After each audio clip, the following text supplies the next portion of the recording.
벌써 이제 두 번째 주제를 마쳤습니다. 퇴직금 논란은 사실은 되게 많은데, 퇴직금은 수습 사용 기간도 포함된다. 그리고 퇴직금은 우리가 사용자와 근로자 간에 합의해서 근로하기로 한 시간이 일주일 15시간 이상이면 일주일 15시간 이상이고 계속 근로가 1년 이상이면 포함된다. 이렇게 하시면 됩니다. 퇴직금 산정하는 거는 생각보다 어렵지 않습니다. 퇴직 사유 발생일 전날로부터 해서 3개월 동안 받았던 총 임금을 모두 합산해서 해당 일수부터 나누는 것이죠. 해당 일수는 보통 제일 작은 날짜는 89에서 92일 이렇게 해서 일일 평균 임금이 정해지면 해당 근무 기간 동안에 대해서 퇴직금이 지급됩니다. 퇴직금은 기본적으로 1년 근무에 한 달의 월급 정도 30일치 임금이 지급된다고 볼 수 있습니다. 그럼 간혹 질문하실 때 1년하고 6개월만 근무했는데 이 6개월치도 줘야 되느냐? 당연히 주셔야 됩니다. 그러니까 1년 계약하고 또 1년 계약을 2년 하게 됐는데 근로자의 개인적인 사정으로 인해서 2년을 채우지 못하고 10개월, 6개월 이렇게 하고 그만뒀다고 하더라도 이미 1년이라는 요건이 충족됐기 때문에 그럴 경우에는 다음 근로계약 기간이 1년이 안 된다고 하더라도 이미 계약 근로기간이 계속 근로기간이 1년 이상이기 때문에 이 6개월, 10개월 관련된 부분도 퇴직금은 발생된다. 이렇게 하고 계셔야 됩니다. 최근에는 퇴직연금에 관련된 이슈가 이제 TV에 이렇게 뉴스에 나오고 있는데 아직까지 퇴직연금을 의무적으로 가입해야 되는 건 아니고요. 그거는 이제 근로자 퇴직급여 보장법에 관련된 법 개정 사항이 이루어져야만 가능합니다. 그렇기 때문에 우리는 꼭 퇴직연금 가입해야 되느냐? 그렇진 않고 다만 퇴직연금은 가급적이면 가입하시는 게 좋습니다. 왜냐하면 해당 근무자한테 우리 회사는 퇴직연금에 가입되어 있기 때문에 이 퇴직금은 우리 회사 말고 밖에 금융기관, 은행, 증권사, 보험사에 다 적립되고 있어서 여러분이 퇴직금을 못 받을 걱정은 안 해도 된다. 이렇게 생각하시면 훨씬 더 이득이 될 수 있다는 점도 알고 계시면 좋겠습니다. 그래서 세 번째 주제로 넘어가도록 하겠습니다. 세 번째 주제는 직장 내 성희롱 예방 및 괴롭힘 금지입니다. 이게 사회적으로 되게 민감한 이슈인데요. 직장 내 성희롱 예방은 1인 이상 사업장에는 모두 적용이 됩니다. 그런데 직장 내 괴롭힘 금지는 아직까지도 이 5인 미만 사업장, 즉 1인부터 4인까지는 적용이 되지 않습니다. 그러다 보니까 직장 내 괴롭힘 금지에 관련된 법 규정, 근로기준법이 5인 미만 사업장에도 적용되어야 되지 않느냐 이런 의논들이 많이 발생되고 있습니다. 그렇지만 직장 내 괴롭힘 금지가 근로기준법에는 적용이 되지 않는다고 하더라도 최근에 뉴스 사례를 보면 이게 산재로 인정된다든지 또는 이걸로 인해서 손해배상 청구가 많이 발생되는 거기 때문에 우리 사업장 내에서는 근로기준법상 직장 내 괴롭힘이 적용되지 않기 때문에 문제없다 이렇게 보시는 게 아니고 이게 이슈가 되다 보면 나중에 형사법적인 문제, 민사법적인 문제도 될 수 있는 부분이기 때문에 여러분들께서는 이 내용도 꼭 좀 알아두셨으면 좋겠습니다. 직장 내 성희롱이라고 하는 판단 기준이 중요한데요. 직장 내 성희롱을 판단할 때는 이렇게 되어 있습니다. 성희롱으로 인정되는 성적인 언동, 말과 행동을 얘기하는 것이죠.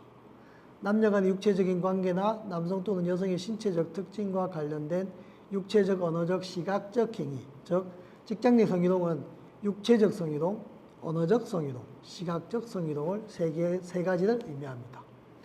사회 공동체의 건전한 상식과 관행에 비추어 볼 때 객관적으로 상대방과 같은 처지에 있는 일반적이고도 평균적인 사람에게 성적 굴욕감이나 혐오감을 느끼게 할 수 있는 행위를 의미합니다.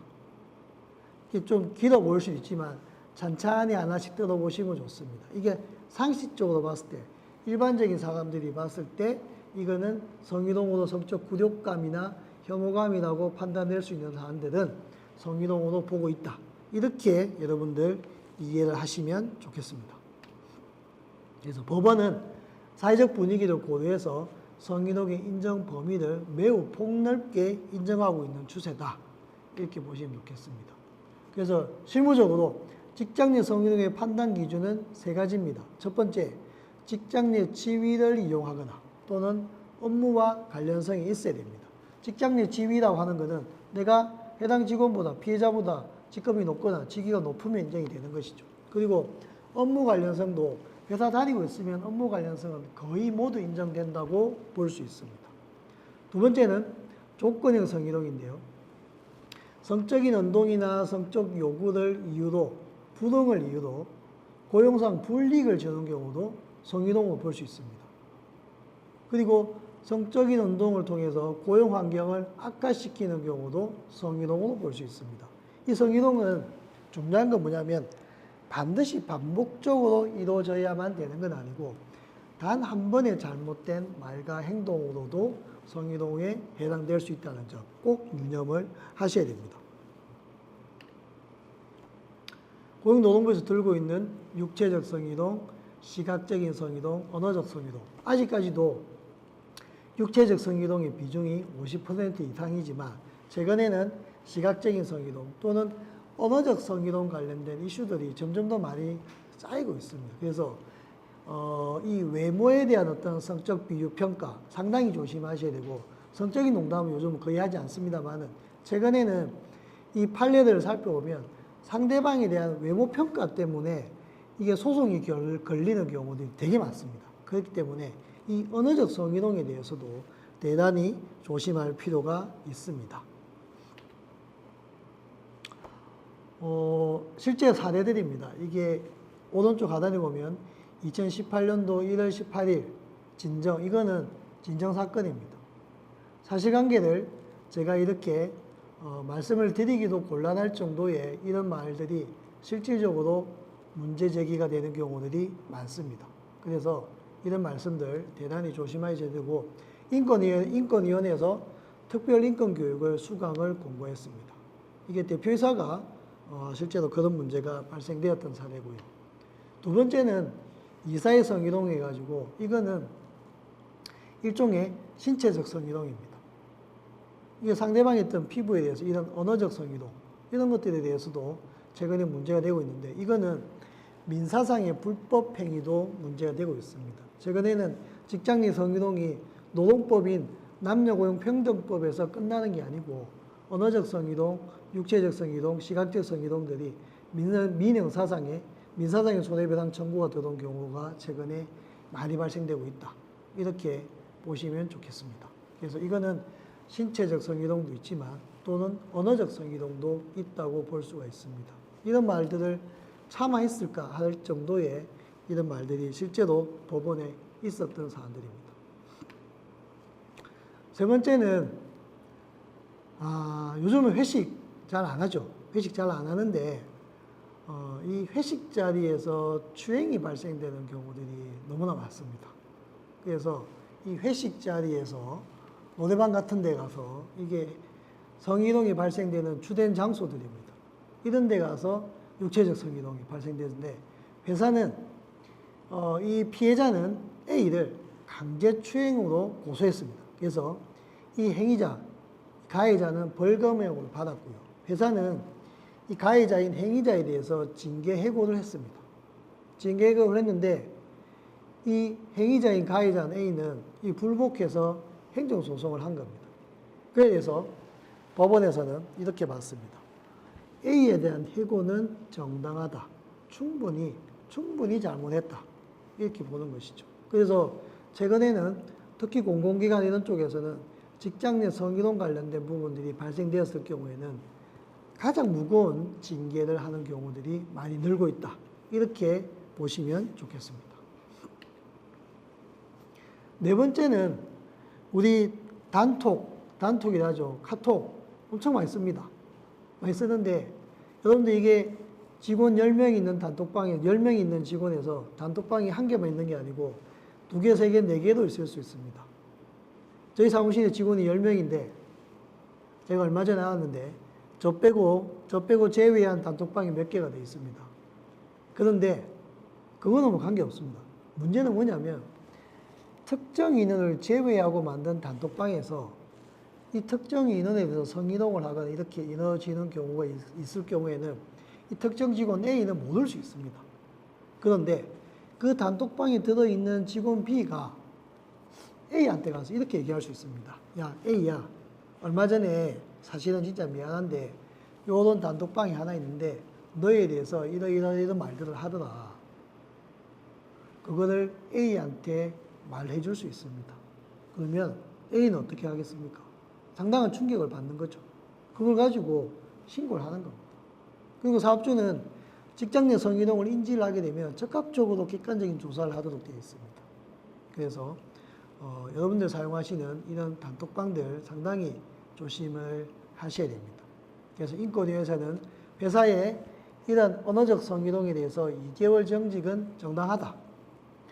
여러분 2개월 정직이란 말은 무슨 말이냐면 2달 동안 출근을 시키지 않고 월급도 안 주는 겁니다.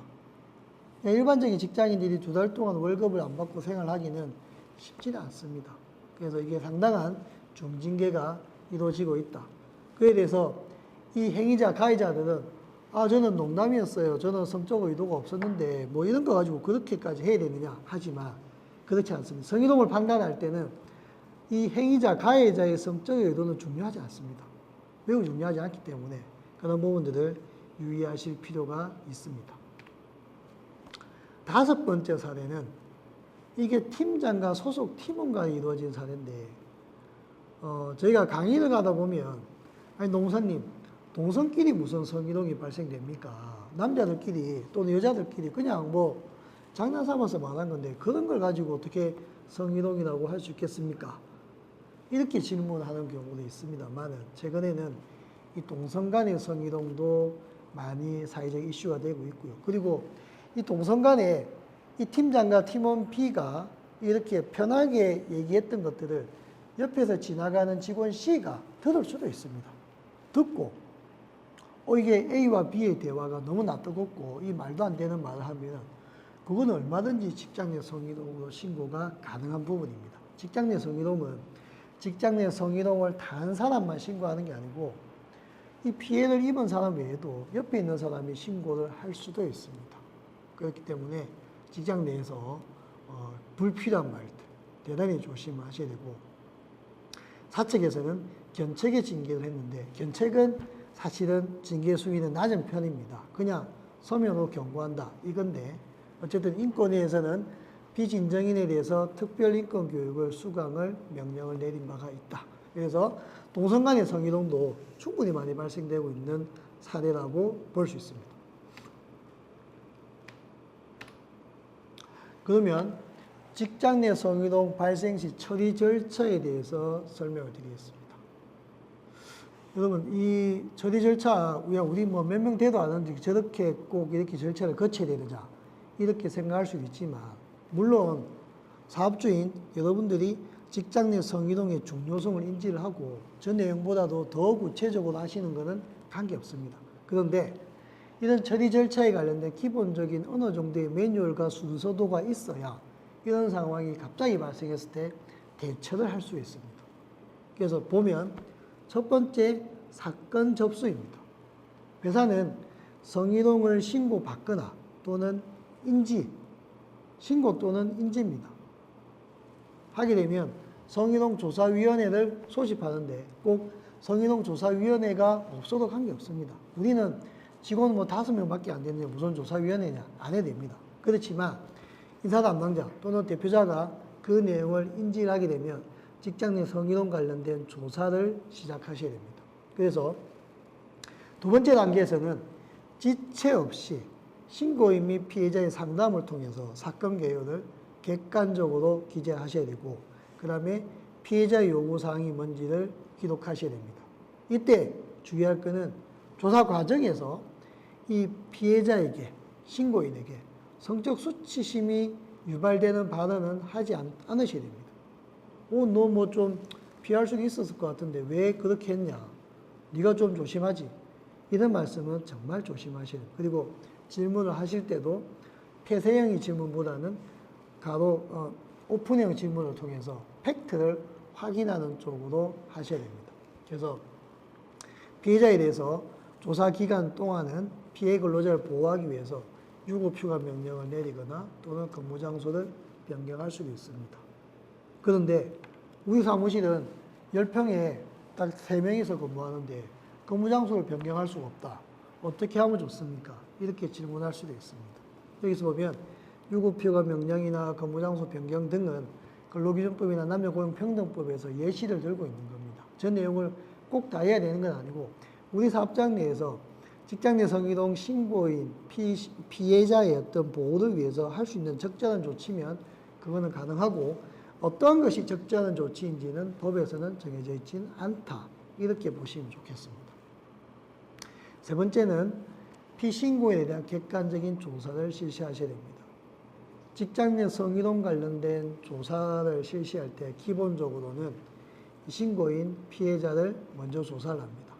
그래서 조사하면서 육하 원칙에 근거해서 팩트 위주의 그런 내용들을 조사하고 조사할 때는 이렇게 하시면 좋습니다. 해당 근무자에게 관련된 내용을 보여주고 그리고 그 사실이 맞다는 내용에 대해서 일종의 확인을 받으시고 이 신고인의 서명을 가급적이면 받아두시기를 권고드립니다. 그리고 만약에 서면으로 그 자리에서 타이핑을 치기가 어렵다고 한다면 구두상으로 면담하시고 면담하신 내용을 정리해서 해당 근무자에게 면담한 내용을 보여주시고 일종의 면담일지, 조사기록지를 보여주시고 그 내용에 대해서 신고인이 수정 보완할 사항이 있으면 수정 보완하게 한 다음에 신고인의 서명을 꼭 받아두시기를 권고드립니다. 세 번째, 신고인을 조사하고 난 이후에는 그 다음에는 피신고인에 대해서 객관적인 조사를 실시하셔야 됩니다. 신고인은 이렇게 주장하는데 피신고인의 주장은 어떻느냐 이에 대해서 하실 말씀이 있느냐 이렇게 하시고 신고인과 피신고인에게 이와 관련해서 객관적으로 자료를 제출할 것이 있는지 또는 신고인과 피신고인에게 이와 관련된 사안에 대해서 진술해 줄 수 있는 참고인이 있는지 확인해 보시고 참고인이 있다고 한다면 그러면 그 참고인도 조사를 하실 필요가 있습니다. 특히 중요한 것은 이 참고인과 피신고인을 조사할 때는 반드시 비밀유지 서약서를 받으셔야 됩니다.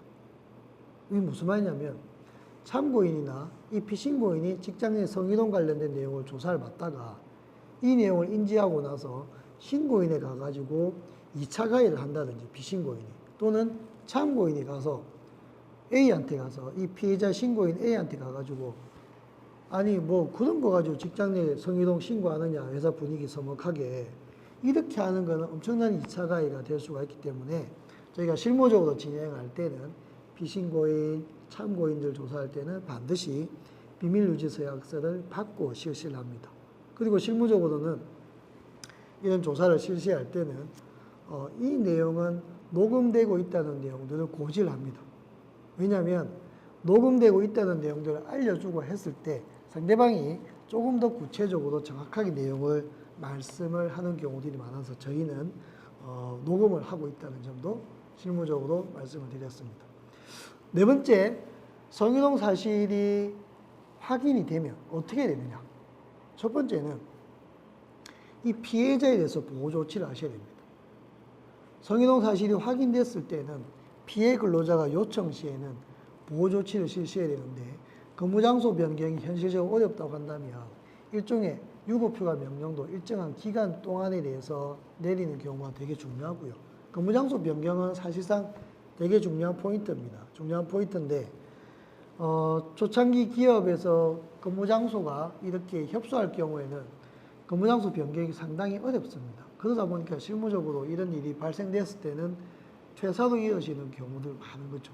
즉 근무를 잘 하고 있다가 직장 내 성희롱이 발생되면 옆에 사람 얼굴 보기가 어렵기 때문에 퇴사로 이어지게 된다면 회사로서는 그 퇴사한 직원에 대해서 다시 또 직원을 채용하고 업무를 다시 가르쳐야 되는 그런 어려움도 현실적으로 있다는 점이기 때문에 회사 내에서 직장 내 성희롱이 발생되지 않도록 꼭 유념을 하셔야 되고요. 두 번째, 직장 내 성희롱이 확인이 되었을 경우는 가해자에 대해서는 회사는 지체 없이 강의안에 있죠. 지체 없이 징계 또는 근무 장소의 변경 등 필요한 조치를 하도록 되어 있습니다. 그리고 징계를 할 때는 피해자 의견을 청취하도록 되어 있죠. 여기서 우리가 5인 미만 사업장이다. 그러면 이 가해자에 대해서 해고 조치를 하더라도 사실은 무방할 수 있습니다. 그런데 다만 이 가해자가 3개월 이상 근무했을 경우에는 1개월 전에 해고 예고는 해야 된다.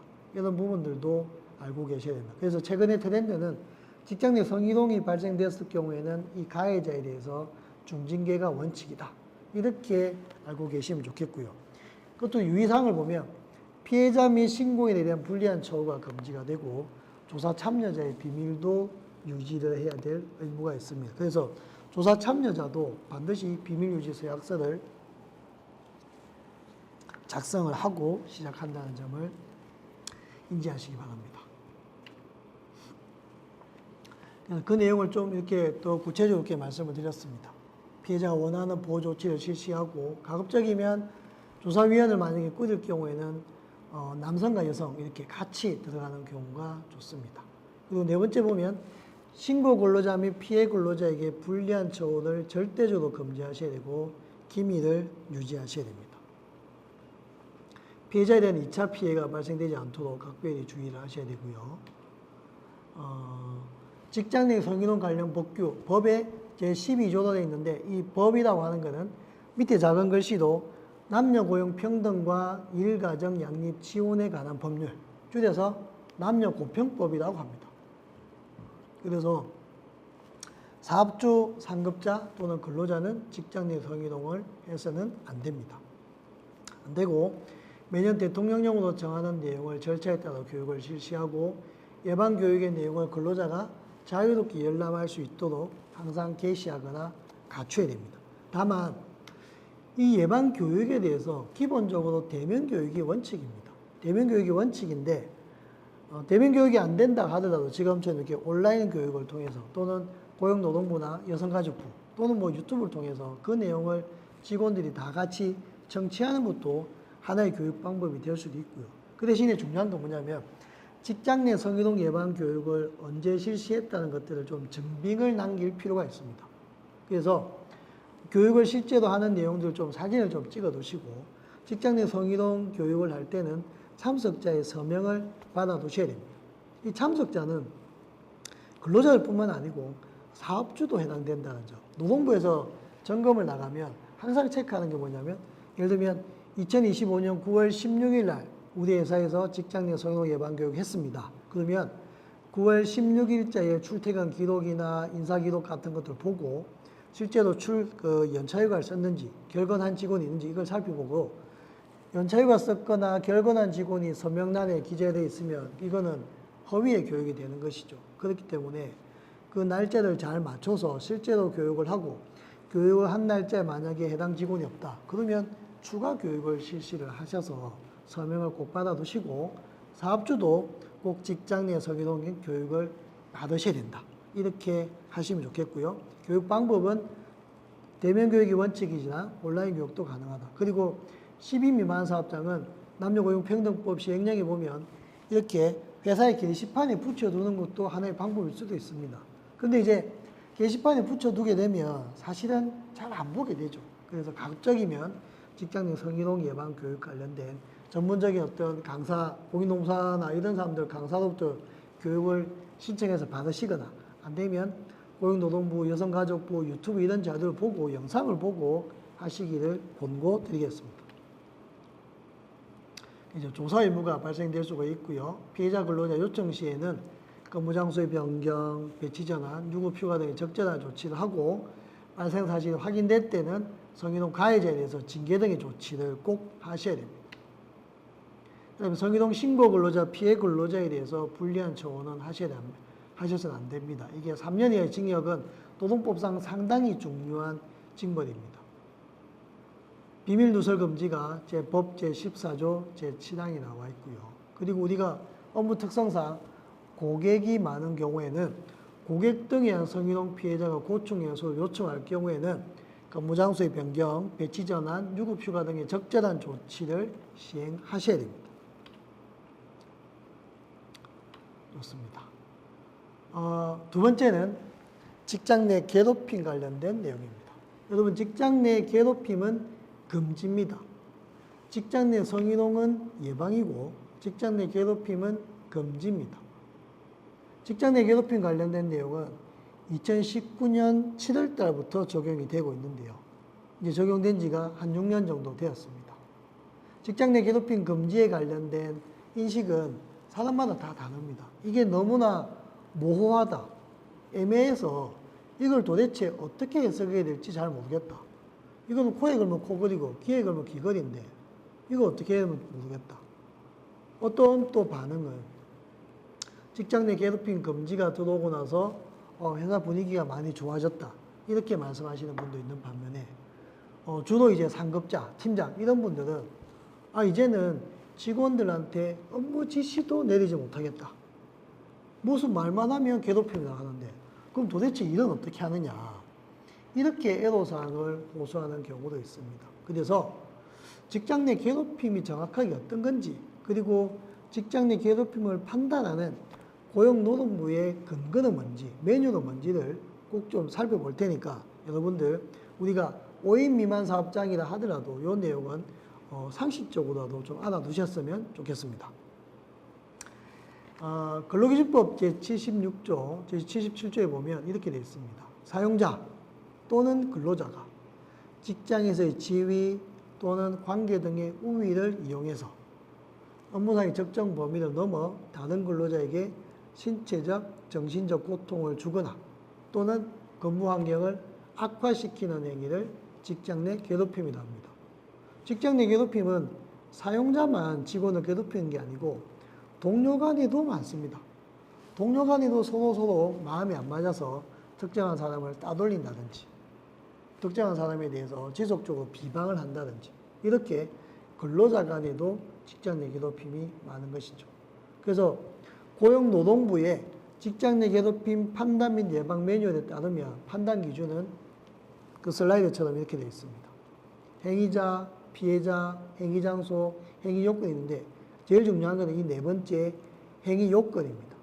즉 직장에서의 지위나 또는 관계 등의 우위를 이용해서 내가 우리 회사에서 A보다 먼저 들어왔기 때문에 내가 또는 직책이 높고 나는 과장이고 얘는 이제 대리인데 과장이 좀 업무상 이런 지시도 할 수도 있고 얘한테 이렇게 할 수도 있지. 이렇게 직장에서 지위나 관계, 우위를 이용해서 업무상의 적정 범위를 넘어서 신체적, 정신적 고통을 주거나 근무 환경을 악화시키는 행위인데 실무적으로 가장 논란이 많은 것은 뭐겠습니까? 그렇습니다. 업무상의 적정 범위의 정도가 도대체 어디가 적정 범위냐? 논란이 많죠. 이게 계속 판례가 축적되고 있는 상황입니다. 최근 직장 내 괴롭힘을 당했거나 목격한 경험이 있느냐?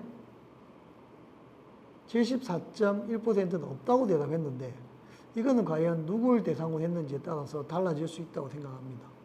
저는 그래서 작년에 직장 내 괴롭힘이 고용노동부에 공식적으로 제기된 건수가 10,000건이 넘습니다.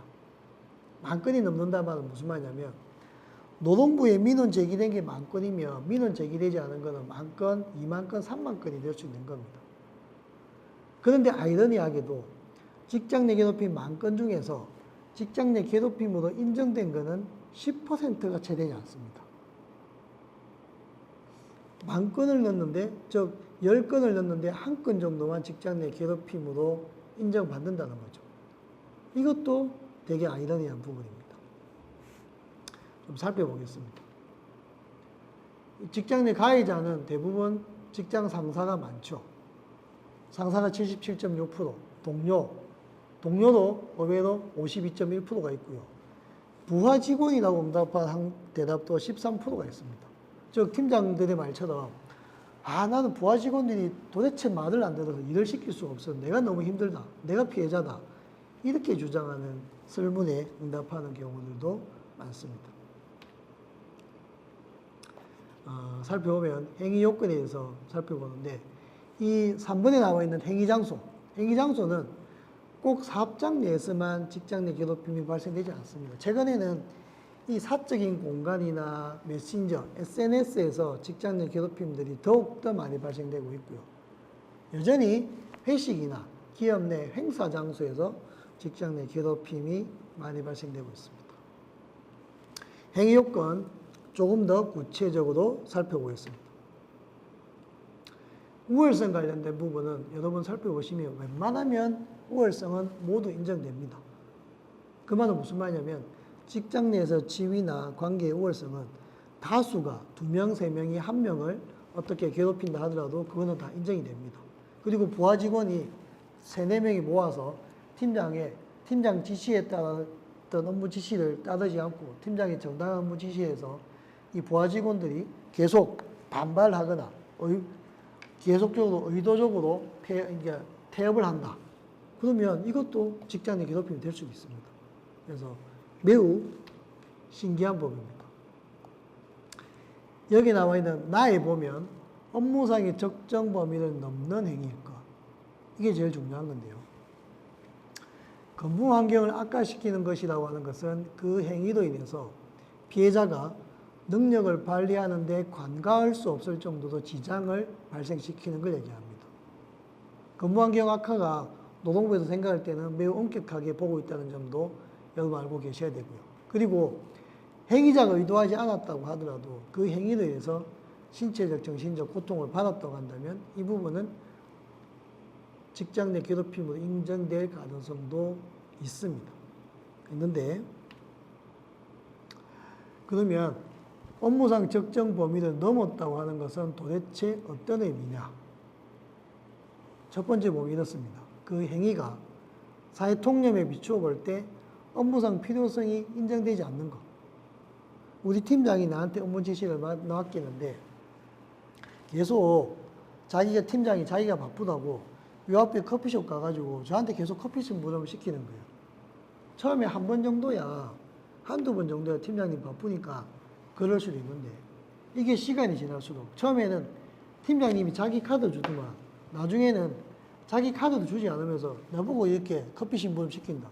업무상 필요와 전혀 관계가 없는 것들입니다. 이런 업무상의 필요성이 인정되지 않거나 또는 필요성은 인정된다고 하더라도 그 행위 양태가 상식적으로 비춰볼 때 상당하지 않은 것입니다.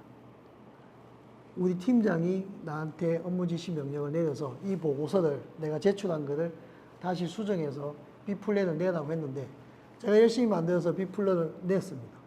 근데 팀장이 이거 다시 고치고 이렇게 좀 고쳐라. 이렇게 한 번만 하다가 내가 그렇게 했음에도 불구하고 팀장이 또 마음에 안 들어서 제가 세 번째 가니까 저한테 이 보고서를 머리에 이렇게 가리키면서 아니 이게 무슨 보고서냐. 이럴 것 같으면 니는 회사에 왜 다니는데 야 밥만 축내지 마라. 이렇게 모욕적인 반응을 했을 때는 그런 행위 양태가 업무상의 어떤 업무 지시를 다시 내리는 것은 인정이 되겠지만 이 팀장의 이런 행위 양태는 사회 통념에 봤을 때 상당하지 않은 거기 때문에 직장 내 괴롭힘으로 될 여지가 있다는 점도 알고 계셔야 됩니다. 그 다음에 직장 내 괴롭힘으로 인정되지 않는 경우도 있습니다. 방금 케이스처럼 내가 2번, 3번 보고서를 계속 만들고 이 보고서는 또 클로드에도 물어봤다가 퍼플렉스 시트에도 물어봤다가 내가 챗GPT도 물어보고 오만 AI를 다 통해가지고 내가 다 하긴 했는데 그래서 그걸 3개를 잘 적절하게 조합해서 올렸는데 이 팀장은 자기 말이 맞대요. 네가 한 말 틀린 거다. 당신 말 맞지 않으니까 이거 다시 수정해서 4차 수정해서 이렇게 지시를 내렸습니다. 그러면 이 팀장의 업무상 지시나 주의 명령에 불만이 있죠, 당연히. 난 열심히 했는데. 일주일 정도 열심히 했는데. 근데 불만을 느끼는 경우라고 하더라도 그 행위가 상사의 4차 수정 지시 업무가 사회통념상 업무상 필요성이 있다고 인정될 경우에는 괴롭힘으로 보기는 어렵습니다. 최근에는 이런 사례들이 너무 많이 발생되고 있다. 그래서 모든 업무 지시가 직장 내 괴롭힘에 해당된다. 그렇지는 않습니다.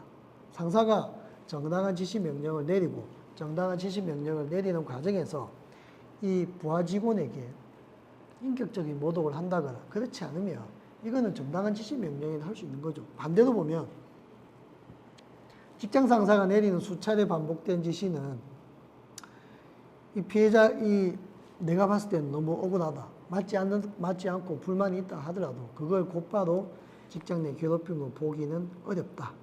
이렇게 이해를 하시면 좋겠습니다. 그래서 직장 내 괴롭힘 여부에 대한 어떤 판단은 기본적으로 종합적으로 판단을 합니다. 객관적으로 피해자와 같은 처지에 있는 일반적이고 평균적인 사람 관점에서 보는데 앞서 말씀드렸던 직장 내 성희롱은 가급적이면 성희롱으로 인정하려고 하는 추세가 많고요. 근데 직장 내 괴롭힘은 가급적이면 뭔가 좀 더 구체화되고 이게 그 행위가 단순히 일회적이라고 한다면 인정이 좀 잘 안 되는 그런 경향도 있습니다. 근데 이제 실무적으로 다수의 즉 공연서 많은 직원들이 보는 앞에서 이렇게 모욕적인 언행을 들었을 경우에는 그거는 직장 내 괴롭힘으로 볼 가능성들이 매우 높습니다. 근데 그렇지 않고 이렇게 1대1로 면담을 하는 과정에서 상대방에게 좀 약간 언짢은 말을 한다 하더라도 그게 곧바로 직장 내 괴롭힘으로 인정되기는 어렵다. 뭐 그런 부분들을 좀 알고 계셨으면 좋겠습니다. 직장 내 괴롭힘 사건 발생 시 처리 절차는 성희롱 절차와 매우 유사합니다만은 성희롱과 좀 다른 부분이 이 사건을 어떻게 확인할 것이냐가 문제인데요. 첫 번째는 보통에 보면 직장 내 괴롭힘을 신고한 사람이 행위자로부터 분리만 요구하는 경우도 있습니다. 이게 주로 이제 병원에서 많이 발생되는 거죠. 병원에서 나는 55병동에서 근무하는데 여기 수간호사가 너무 마음에 안 들어서 나는 저 56병동으로 좀 옮겨달라. 다른 것들은 필요하지 않다. 이렇게 행위자와 분리만을 요구하는 경우. 두 번째는 행위자의 사과 등 당사자 간의 합의를 원하는 경우도 있습니다. 나는 저 수선생님이 나한테 모욕적인 언어 한 거에 대해서 사과했으면 좋겠다. 사과를 한다면 나는 그걸로 끝이다. 이렇게 하는 경우도 있고. 세 번째는 이거는 회사 차원에서 정식적인 조사해달라. 우리가 알고 있는 일반적인 조사를 얘기하는 게 세 번째입니다. 그래서 세 번째 정식 조사를 가게 되면 행위자에 대한 징계 조치가 수반될 수밖에 없다는 점도 꼭 알고 계시고요. 더 중요한 건 뭐냐면 이 합의사항에 대해서 이행 여부나 추후에 어떤 괴롭힘 여부가 발생되는지를 모니터링할 필요도 있다. 이렇게 말씀을 드리겠습니다. 그래서 구체적 단계별 대응 방안은 여러분들께서 읽어보시면 충분히 이해를 하실 것 같습니다. 약식조사, 정식조사, 모니터링 관련된 그리고 법령 제76조 3, 근로기준법 제76조 3에 관련된 내용들이 나와 있고 내용들을 잘 살펴보시면 과태료 조항들이 되게 많습니다. 이렇게 나와 있습니다. 위반행위 사용자가 여러분은 사용자입니다. 근로기준법상 대부분 지금 창업하시는 분들은 사용자에 해당되기 때문에 여기 보면 카에 사용자가 3번에 그 밖에 직장 내 괴롭힘을 한 경우에는 1차 과태료가 300입니다. 실제로 과태료가 부과가 되는 경우가 많습니다. 그리고 사용자가 한 사람에게 수차례 직장 내 괴롭힘을 하거나 2명 이상의 직장 내 괴롭힘을 하면 1차에서 과태료가 500만 원입니다. 실제로 직장 내 괴롭힘 사용자 사건이 들어가게 되면 이런 과태료가 부과된다는 점도 꼭 유념을 하시기 바랍니다. 그 다음에 고용노동부 지원금 관련된 부분, 이게 실무적으로 되게 많이 물어보는 부분들입니다. 여러분들 지원금은 고용노동부 지원금도 있고 문화관광부 지원금도 있고 다 부서별로 지원금도 다 있습니다. 그리고 지자체별 지원금도 있고 지원금의 종류는 상당히 많습니다. 그런데 제가 여러분들께 말씀드릴 수 있는 부분은 고용노동부 관련된 지원금인 거고 여러분들 관계 업종에 따라서 내가 어떤 직무에 따라서 다르냐에 따라서 지원금 종류는 다양하게 있을 수 있기 때문에 그런 부분들은 여러분들이 예전에는 발품을 팔았지만 요즘은 이제 손품을 판다고 하죠. 잘 검색을 잘 하셔야 됩니다. 그래서 첫 번째는 고용촉진장려금은 통상적으로 취업이 어려운 취약계층, 여기 보면 지원 요건이 나와 있죠. 취업지원 프로그램을 이수한 사람을 채용했을 때는 이게 연간 720만 원만큼의 지원금을 받을 수 있습니다. 그래서 지원금은 여러분 유의하실 게 뭐냐면 지원 요건, 지원 수준, 유의사항을 잘 보셔야 됩니다. 이 유의사항 중에서 잘 보면 지원금마다 다르긴 한데 어떤 지원금은 흔히 얘기하는 감원 방지. 내가 이 고용촉진장려금 같은 경우에는 내가 직원을 만약에 10월 달에 뽑는다. 그러면 소급해서 9월, 8월, 7월 이 고용 전 3개월 그리고 고용 후 1년까지 인위적인 감원이 없어야 됩니다. 왜냐하면 내가 10월 달에 사람을 뽑기 위해서 9월 달에 사람을 내보내면 그건 지원금 주는 의미가 없다고 보는 것이죠. 그래서 여러분 이 지원금을 보실 때는 지원 요건과 수준만뿐만 아니라 이 두 가지도 당연히 봐야겠지만 유의사항을 꼭 살펴보시기를 바랍니다. 그 다음에 관심이 많은 게 이 워라밸 일자리 장려금입니다. 근로시간을 단축하는 거예요. 실제 근로시간을 단축해서 할 경우에는 이게 1인당 30만 원씩 해서 지원금을 주고 있습니다. 그래서 공모형이란 말은 무슨 말이냐면 내가 사업계획서를 제출한다. 그래서 실제 직원이 한 명 있는데 이 직원에 대해서 실제 근로시간을 단축해서 워라밸 장려금을 실시하겠다. 이렇게 할 때는 공모형으로 지원을 할 수도 있습니다. 이런 워라밸 장려금 관련된 부분, 그 다음에 임신 근로자 같은 경우에는 따로 별도의 어떤 이 계획서를 제출하지 않더라도 가능합니다. 그래서 이런 워라밸 장려금은 사업장에서 니즈가 많은 부분이기 때문에 이 지원 요건을 꼼꼼하게 잘 살펴보셔야 됩니다. 이 워라밸 장려금의 기본적인 취지는 근로자의 필요에 의해서 하는 겁니다. 근로자의 필요에 의해서 하는 거기 때문에 이런 내용도 해당이 되게 되면 하시면 됐고요. 그래서 월 30만 원 정도의 지원금을 지급하고 있습니다. 그 다음에 유연근무제. 유연근무제는 이런 시차 출퇴근제, 선택근무제, 재택근무제 했는데 재택근무제를 할 때는 기본적으로 재택이나 원격에 관련된 시설도 사실은 좀 필요하고요. 그 다음에 선택근무제를 할 때는 1개월 동안에 대해서 정상기간을 통해서 일주일의 소정 근로시간을 초과하지 않으면 근로자가 알아서 조정하는 건데 현실적으로 스타트업에서 선택근무제, 재택근무제 하기가 좀 쉽지는 않습니다. 쉽지는 않은데 왜냐하면 우리가 집중해서 같이 일을 해야 되는데 이거를 근로시간을 근로자한테 맡겨둬버리면 일이 진행이 안 되는 경우가 많아서 실질적으로 유연근무제 적용하기는 쉽지는 않아 보이는데 그거는 또 사업장마다 상황을 좀 다를 수 있다는 점도 알고 계셨으면 좋겠습니다. 그 다음에 고용노동부의 올해 지원금의 포커스는 출산 육아 관련된 지원금입니다. 육아휴직, 육아기 근로시간 단축 이런 부분에 대해서 지원금을 지원하고 있고요. 그리고 사업주에 대해서도 육아휴직을 보내줬을 경우에는 지원금을 줍니다. 우리 회사 직원이 임신과 출산에 따라서 육아휴직을 하게 되면 출산휴가와 육아휴직을 한꺼번에 같이 갔을 경우에는 1년간 지원금이 870만 원입니다. 적지 않은 금액이죠. 원래 육아휴직을 하게 되면 1개월에 30만 원씩 줬습니다. 30만 원씩 줬는데 이 특례가 적용돼서 첫 3개월 같은 경우는 200만 원씩 주는 거죠.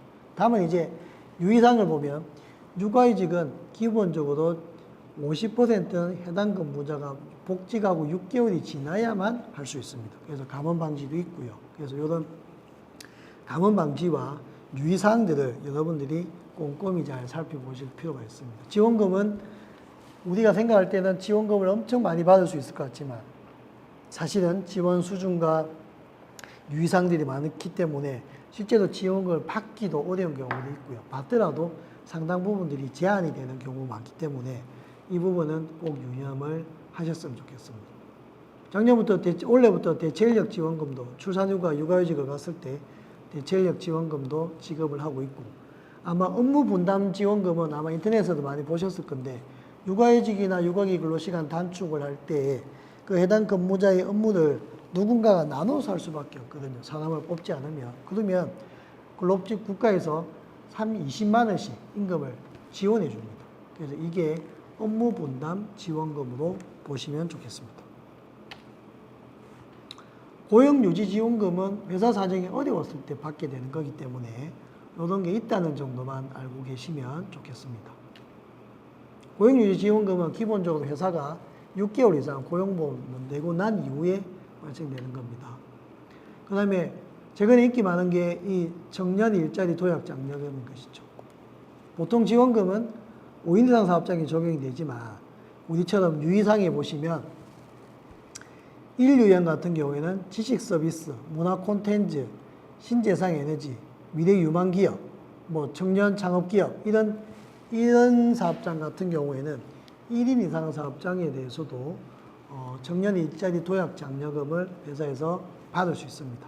정규직 채용 후에 6개월 이상 고용을 유지하는 등 하셔야 되는데, 정규직 고용 이 정년 일자리 도약 장려금을 받으려고 그러면 직원을 뽑기 전에 미리 말씀하셔야 돼요. 이게 뽑고 나서 저희 자문사 대표님, 어느 대표님이 우리 직원 한 명 뽑았으니까 지원금 받게 해주세요, 이렇게 되지 않습니다. 미리 뽑기 전에 우리 회사에서 지금 인원이 필요해서 얼마 뒤에 직원을 뽑을 겁니다. 그러면 지원금 어떻게 받을 수 있나요? 물어보셔서, 그럴 경우에는 이 청년 일자리 도약 장려금을 운영하는 운영기관과 사업장이 협약을 맺으셔야 됩니다. 협약을 맺고 1차적으로. 그리고 이 근로자가 4개월 이상 실업 상태에 있어야 됩니다. 이 요건이 충족되지 않으면 내가 그냥 청년을 뽑았다 해가지고 곧바로 국가에서 지원금을 주지 않습니다. 이게 지원금이 쉽지가 않습니다, 여러분.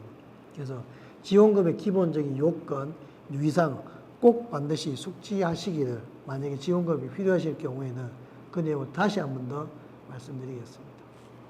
그 다음에 고령자는 이제 만 60세 이상 근무했을 때 이 고령자를 계속 고용하게 되면 받는 지원금입니다. 이렇게 고용보험 지원을 받을 때 우리가 유의할 건 뭐냐면, 최저임금 미만은 되지 않습니다. 그리고 고용보험 가입을 하지 않으면 안 되고요. 여러분, 사업주의 배우자, 직계 존비속도 대상자가 되지 않습니다. 그리고 근로자에 대한 인위적 감원, 공고사직을 행했을 경우에는 지원금이 제외되는 경우도 있다는 점을 꼭 알고 계셨으면 좋겠습니다. 그리고 최근에는 이 지원금 관련된 부정수급 사례를 제가 상담을 너무 많이 하고 있습니다. 실업급여 내가 부정수급한 걸 어떻게 알겠느냐? 다 아는 방법이 다 있습니다, 여러분. 대부분 내가 실업급여 부정수급한 거 대부분은 누가 신고해서 발생되는 경우들이 많습니다. 그렇기 때문에 실업급여를 내가 A 회사에서 누구의 어떤 요청에 의해서 근무하지 않는 사람을 고용보험 가입시켜주고, 그 사람이 뭐 6개월 지나서 7개월 지나서 계약기간 만료로 실업급여 받게 해주거나, 또는 임신 중인 사람이 출산휴가, 육아휴직 급여를 이렇게 실제로 근무를 하지 않으면서 받게 해주거나, 그러면 이게 자기가 받은 것 외에 기본적으로 2배 환수가 이루어지고요. 사용자와 근로자 간에 공모했다고 보면 이 사업주는 벌금형이 부과될 수 있습니다. 그래서 실제로 근무를 하지 않는데 우리 회사에 그냥 이름만 올려주세요. 이름 올려주고 210만 원 최저임금 신고해가지고 주고 그 돈 내가 다시 페이백 받고, 이거 정말 위험한 거기 때문에 절대 이렇게 하셔서는 안 되기 때문에 이 부분 꼭 유념하시기 바랍니다. 최근에 실업급여 부정수급 그리고 이 모성보호 관련된 부정수급권이 상당히 많습니다. 그래서 이런 부분들 사업하실 때 그들이 없겠지만 이런 부정수급에 대해서도 꼭 유념을 해주시기 바랍니다.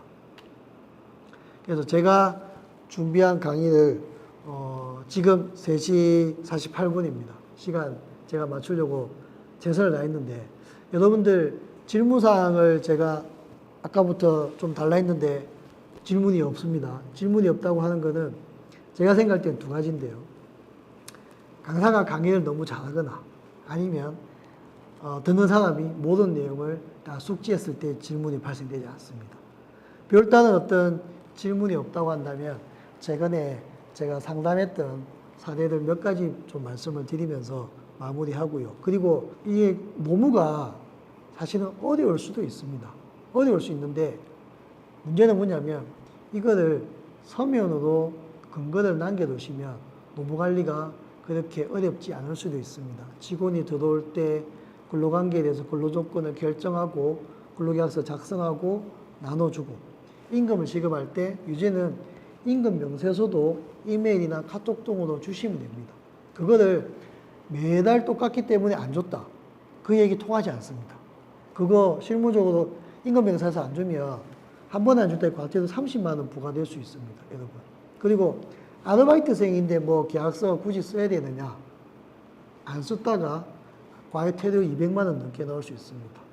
우리 정규직으로 뽑은 직원 근로계약서 안 쓸 때 노동부에 고소하게 되면 실질적으로 벌금이 50에서 100만 원 나오는 경우도 있고요. 이게 작은 금액도 측면이지만 근로기준법 위반은 형벌이기 때문에 형벌 위반하게 되면 여러분 호적 아시는지 모르겠습니다. 호적에 빨간 줄 가는 겁니다.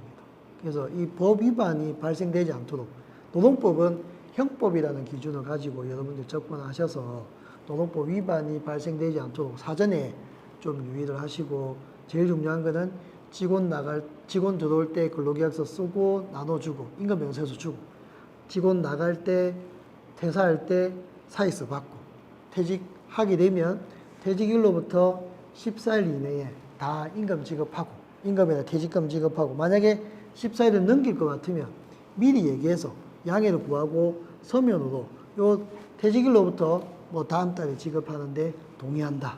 이렇게 서면으로 남겨두셔야 나중에 어떤 법적인 문제에서 자유로울 수 있다. 그리고 우리가 스타트업 기업이니까 당사자 간에 합의해서 으쌰으쌰 해가지고 이렇게 하면 노동법이 적용 안 될 수 있지 않겠느냐 이렇게 생각할 수 있지만 사실은 다 적용됩니다. 다 적용되기 때문에 공동창업자가 아니고 일반 직원으로 근무하는 직원에 대해서 하루에 10시간씩 근무하면서 100만 원만 준다. 이건 나중에 충분히 논란이 될 소지가 많기 때문에 여러분들이 공동창업자는 창업자이기 때문에 근로기준법이 적용되지 않지만 공동창업자가 5명이서 직원 1명을 뽑으면 그 직원은 일반 근로자이기 때문에 노동법이 다 적용된다. 그 부분과 그리고 5인 이상과 5인 미만 사업장에는 차이점이 많지만 그 내용들을 좀 잘 유의를 하셔서 여러분들이 창업을 하셔서 직원도 뽑고 더 많이 번창하시기를 말씀을 드리고 사업하시는데 조금이나마 노무 관련된 부분에 있어서 도움이 되셨으면 좋겠습니다. 이상으로 창업기업이 알아야 될 기초노무 상식에 대해서 2시간 강의를 마치도록 하겠습니다. 잘 들어주셔서 감사합니다. 고맙습니다.